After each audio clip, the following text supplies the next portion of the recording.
Michael, Los Angeles. You're on the Wilkow Majority. Hello. Yeah, hi. Your statement that the Second Amendment was intended to provide for an equivalence of arms between the citizens and the government was specifically rejected in the Heller decision. It specifically says that there's no basis to that argument Other than the Constitution and the Federalist Papers, but sir, the Supreme Court has said lots of things, like internment was legal. Well, as it relates to gun owners. Well, no, wait a second. The Supreme Court isn't empowered to interpret the Second Amendment. There is no provision in Article 3 that says the Supreme Court, created by the Constitution, was given a retroactive ability to reinterpret the Constitution. Well, then what you'd have to do to support the argument that you just made. No, I just supported it. That's all I need to do. Okay, well, but to make it workable in the world that we all live in, you'd have to. Oh, I am under no illusion, sir, that government does what government does. Well, let me see if I can just finish what I was saying.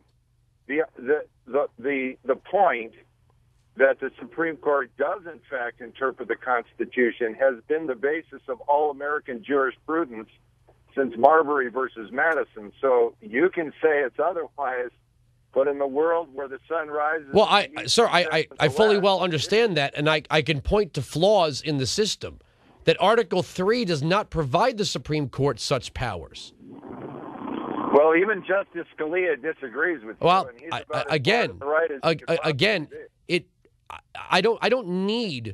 I don't need to stack. This is not peer review, sir. I don't need to amass a group of people in high-ranking positions to supplement my arguments. If I'm wrong, you cite for me in Article 3 where that Supreme Court power resides. Just read Marbury versus Madison. No, but Marbury versus Madison came after Article 3.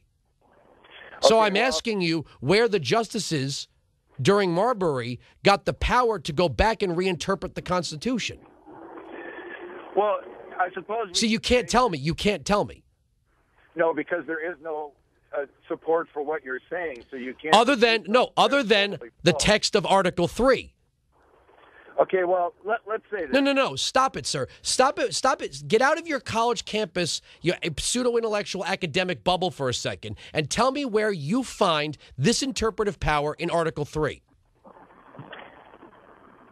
And you actually want people to think... Okay, thank you very much for the call, sir. Do you ever notice they can't just say it's either in there or it's not in there? But so what you're saying is, I'm not saying anything other than I'm pointing to the text of the Constitution. If you don't like that, that's your issue, not mine. Second hour next.